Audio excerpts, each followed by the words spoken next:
الأخت الفاضلة سألت عن صيام القضاء وعن صيام الست من شوال، فهي تقول: هل يجوز أن أجمع بين أيام الست من شوال وبين الأيام التي أفطرتها في رمضان؟ والجواب لا، والجواب لا، لا يجوز أبدا أن نجمع بين القضاء الذي هو من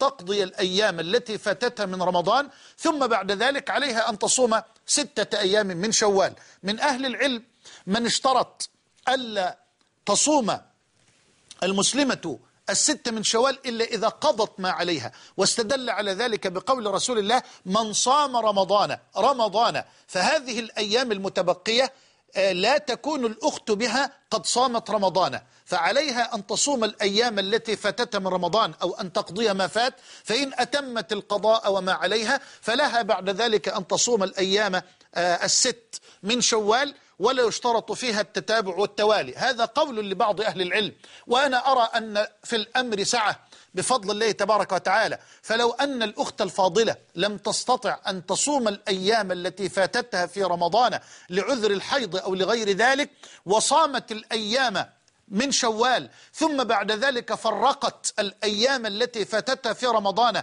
على العام كله، فلا حرج عليها إن شاء الله تعالى. وكانت أم المؤمنين عائشة تؤجل أيام رمضان التي فاتتها إلى ما قبل رمضان في العام الذي يقبل أو العام المقبل، فلا حرج إن شاء الله تعالى، والأمر فيه سعة ولله الحمد والمنة.